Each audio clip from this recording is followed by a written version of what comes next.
Hey everyone, it's Roger here from what's on DisneyPlus.com. A quick news update for you guys on the future of international originals on the platform. But before we go any further, make sure you do hit that subscribe button to keep up with the latest Disney Plus news. So ever since Disney Plus launched, we've been seeing Disney kind of leaning in on the strategy that Netflix has been using in creating lots of original content around the world. Now this is being done for a number of different reasons. First off, it appeals to local customers to get them to sign up to Disney Plus, something that was desperately needed in order to boost up the amount of subscribers. This is something that's needed in many different countries because while everyone enjoys watching American shows and films, not everyone wants to watch everything that just comes from the US.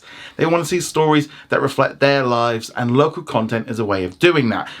So we've seen loads of shows being made in Korea, we've seen content being made in Japan, across Europe, Latin America, Australia, and beyond. And that doesn't look like it's going to be slowing down anytime soon because Disney has been having a lot of success, and especially with some of its shows and films which are made for a local audience, but also, more importantly, play well on the grand stage of the world. For example, recent shows like The Stolen Girl was released, and that's now showing on Freeform and on Hulu and Disney Plus in the United States. Rivals was a massive hit. We've also seen like 1,000 Blows. We've also seen some big Korean shows like Moving. We've got The Artful Dodger from Australia. A second season of that is currently on its way.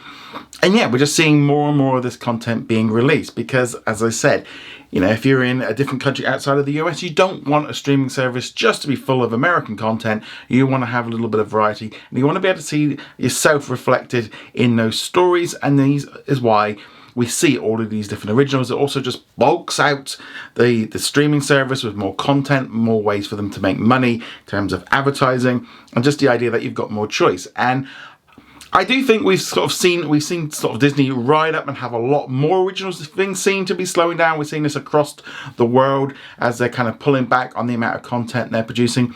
But apparently they've still got about 100 different originals currently in kind of stage of development for Disney Plus. During a recent interview with the Walt Disney Television president Eric Shearer, who recently did an interview with Deadline to talk about a number of different things, including bringing up the idea of what's happening with Disney's global original strategy.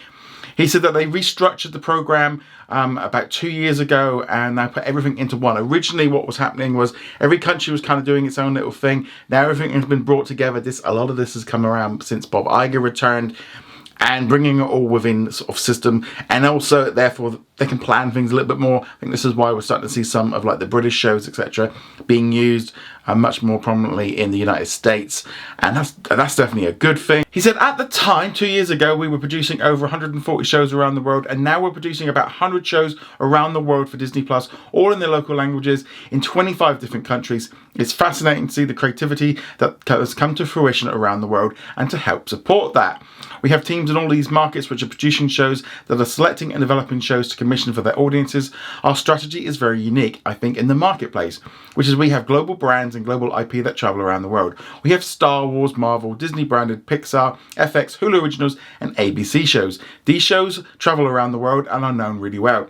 So we don't need to make an excess volume of local originals, but what we do need to do is complement those global shows with locally relevant stories for the audience in the markets in which we have Disney Plus. For example, in Spain we produced a show last year called Invincible, which was very based on a well-known book there that was in Spanish and intended for a Spanish audience. He went on to add, if they ultimately travel well, great, but they are really designed and built to work for a local audience. It's for a local strategy that really is working. In Latin America we have The Boss, which is a very big show in Argentina. They also said that we got 16 BAFTA nominations last year. In the UK, Rivals was a big hit for us. Also, 1,000 Blows just finished its run and it's doing very, very well. And just a couple of weeks ago, we saw the release of The Stolen Girl. They also produce a lot of original Korean dramas that are traveling really well. For example, like Moving, Light Shot, both have done very well for the platform. And that's really something that they're looking forward to doing. In France, they've had a big hit with Breath 2. So as I said, there is this kind of thing, I think, with international originals. They are looking for content that will travel well. I think that's in their, when they're looking at it going, that's something that's an extra bonus and adds a lot more value to it.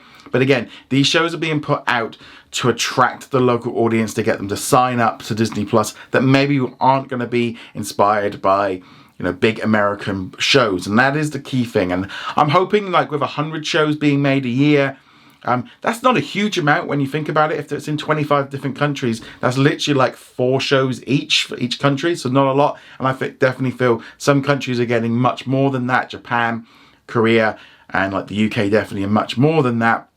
It was also interesting that he spoke about the fact that they're doing about 40 different shows less than they were a couple of years ago. And he put that down primarily due to the fact of them no longer including anything that they're making in India within their count. That was being made for Disney Plus Hotstar, and obviously that's been merged off and split off to its own separate company with Reliance, and now runs on the Gilo Hotstar app. So they kind of disconnected that one.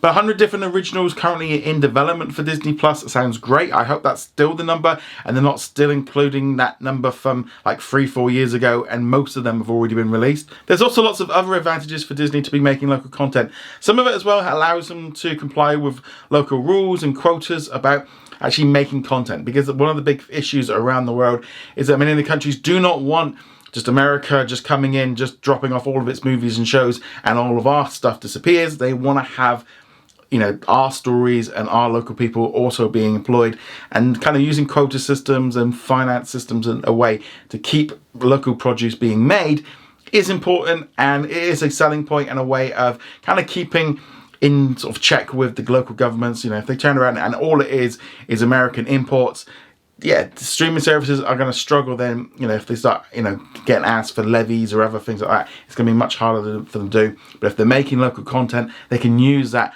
as almost like a kind of, oh look, we are making stuff in this country, you know, and it is all part of a business plan that you can see coming together. But as you know, everything's kind of messed up right now with the current situation in the US, with potential ideas of sort of tariffs and stuff. Who knows how this is all going to work in the long run. Short term, I don't think it's going to make any difference, because Disney is going to continue to need to make that original content for local areas, because that does drive subscribers, it does keep people engaged, and also, as I said, keeps local governments happy as well, which is very, very important.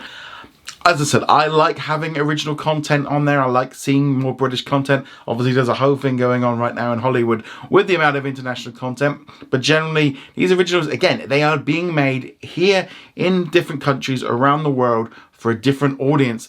And if they play well in the US, that's even better for Disney. But I'm hoping we see more original content from around the world. It offers up more variety, offers something a little bit different. And I think that is definitely a good thing for the platform as a whole. But let me know your thoughts on this. Do you think they should do more originals around the world, or just focus on their prime core brands? I'd love to hear your thoughts on this in the comments below. Go check us out over at whatsondisneyplus.com. Like, follow, and subscribe. And I shall see you guys soon. Laters.